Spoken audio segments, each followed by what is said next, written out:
Bismillahirrahmanirrahim. Assalamu alaikum. We have covered chronic suppurative otitis media, tubotympanic type, and aticoantral type, and we now have very clear concept that aticoantral type of the disease is unsafe or dangerous disease because of higher incidence of complications, which can cause a lot of morbidity and mortality. So today we will start that how do these complications occur and what are different types of complications. So we will define the complications, then enumerate different complications of chronic suppurative otitis media, then how to identify a case of chronic suppurative otitis media which has become complicated, and evaluation and management of chronic suppurative otitis media with complications is the target. Spread of infection beyond the confines of mucosal spaces of middle ear cleft is called complicated chronic suppurative otitis media. Though there is a general decline in the incidence of complications, but these are still prevalent. Before, these used to be more common with acute infections. Nowadays, these are more common with chronic infections. The factors which influence any infection in the body, those predisposing factors, there are some generalized predisposing factors which apply here as well. For example, the extremes of age. By extremes of age means newborns and children, and old age, more than 65-70 years old patients, they are more prone to get the infections. Then poor socioeconomic group is more prone to have any kind of infections due to overcrowding, poor health education, poor personal hygiene, limited access to health facilities. Then spread of any infection depends upon how potent and virulent are the organisms which are causing the infection, and the defensive mechanism of the host or the patient. His immunocompromised status matters. For example, those patients who are having other debilitating diseases like AIDS, uncontrolled diabetes, or the patients who are on immunosuppressive drugs after some transplant surgeries, then cancer patients who are receiving already chemotherapy. So such patients, they are more prone to get the infections. Then in case of middle ear, the infection can spread due to dehiscence of the bony walls of the facial nerve, for example. Previous ear surgery or the fractures of the temporal bone, they have caused some fracture lines. Through those fracture lines, the infection can spread to the surrounding structures. Then congenitally enlarged aqueduct of the vestibule or dehiscence in the floor of the middle ear. Cholesteatoma, we saw that cholesteatoma, it causes the osteitis or the granulation tissues in the chronic otitis media. All these, they destroy the bone and help the infection to penetrate deeper beyond the bony confines of the middle ear cleft. So predisposing factors will include this aticoantral disease due to cholesteatoma, high virulent organism, poor host immune response, presence of preformed pathways for spread, extremes of age, poor socioeconomic status. So all these are predisposing factors. Then complications of chronic suppurative otitis media can be divided into two groups. One is extracranial, the other is intracranial. And extracranial, again, it will be intratemporal complications and extratemporal complications. As far as intracranial complications are concerned, if anatomically the infection is spreading to the intracranial structures, what will happen from the middle ear cleft, which is in relation with the middle cranial fossa and posterior cranial fossa. So bone will give way and then there can be a collection of pus which will be extradural, that is outside the dura, and once dura gives way, then the pus collection will be between the dura and the arachnoids, so that will be called as a subdural abscess. And ultimately, if the pus collection is there in the brain matter itself, then it is called brain abscess. Then if there is only inflammation of the meninges, we call it as meningitis. Sigmoid sinus thrombosis can be due to the thrombophlebitic phenomena.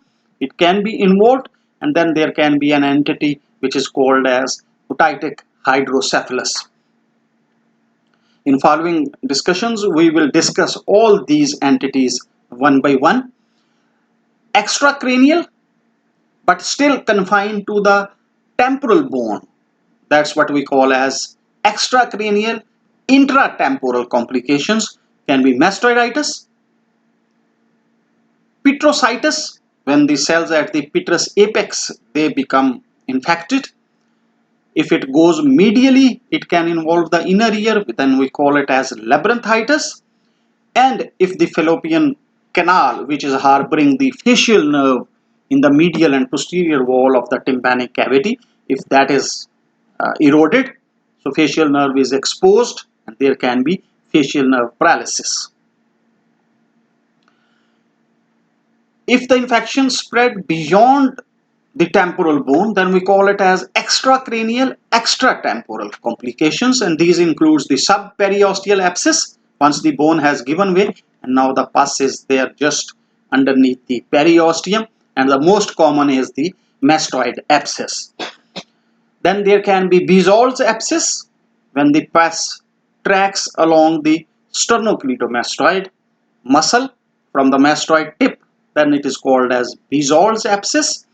There can be zygomatic abscess, there can be Lux abscess, which is there in the external auditory canal, meatus along the temporalis muscle.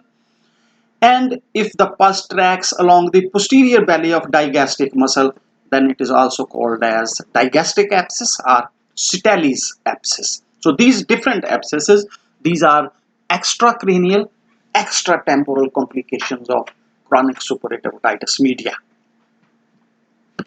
So in the diagram, you can see very well that this is the facial nerve, yellow. This is the inner ear. If it is involved, then labyrinth, facial nerve. If it is exposed, then facial nerve paralysis. Coalescent mastoiditis, if whole of the muscle is involved, then lateral sinus thrombophlebitis. Cerebellar abscess or cerebral abscess in the brain matter. This is the dura mater, this blue line. If outside is the collection, then it is the extradural abscess. If it goes under the dura, then it is subdural abscess. And if inflammation of the meninges, then we call it as meningitis. So these are a few of the complications diagrammatically represented here. Routes of access, as we have seen, these can be anatomical dehiscence, that is the jugular bulb is exposed in the floor of the tympanic cavity, or dural plate, that is tegmen tympani, that is exposed, or fallopian canal, which is having the facial nerve, if that becomes necrosed. Bone erosion can be due to cholesteatoma or the granulation tissues, especially in case of aticoantral type of chronic suppurative otitis media. Then previous trauma, that can be road traffic accidents, or it can be due to surgeries, middle ear surgeries. There can be damage, and through that the infection can spread intracranially or extracranially. Normal anatomical pathways are also there, for example through oval window or round window or aqueducts the infection can go. Then hematogenous infected thrombophlebitic phenomena is very important.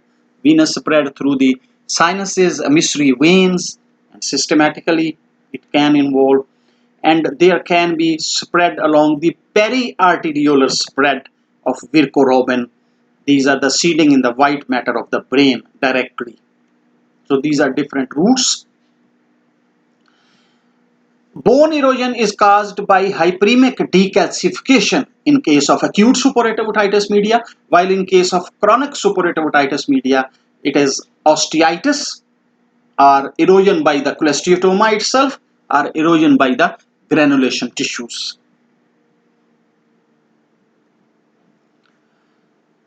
Suppurative retrograde thrombophlebitis can involve the veins of Haversian canals. From there, these spread to the dural veins and then involved of dural venous sinuses, leading to the thrombophlebitis of the dural sinuses, or the cortical vein thrombosis can occur. So this is another spread, route of spread, you can say. So preformed pathways can also help in the spread of infection beyond the confines of middle ear cleft, which can be congenital dehiscence, patent sutures like petrosquamous suture, temporal bone fractures. The fibrous scar, it permits the infection easily as compared to the bone. Then surgical defects due to previous surgeries like stapedectomy, in which there is fenestration and exposure of the dura. Perilymph fistula, which can be congenital or acquired. And normal anatomical openings like infection of the labyrinth. From the labyrinth, it can involve the meninges. A patient who is having chronic suppurative otitis media from last so many months or last so many years, suddenly there will be some change in the presentation or symptomatology of his ongoing disease, which should arise the suspicion of impending complications.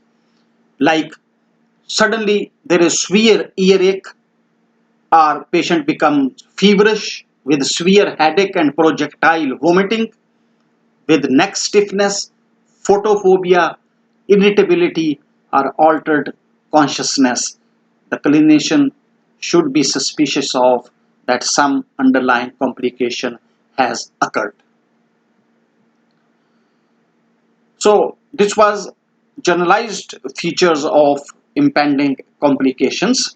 With that, we end this session, and in next discussion we will discuss these complications, extracranial and intracranial, one by one, and their specific features and their management.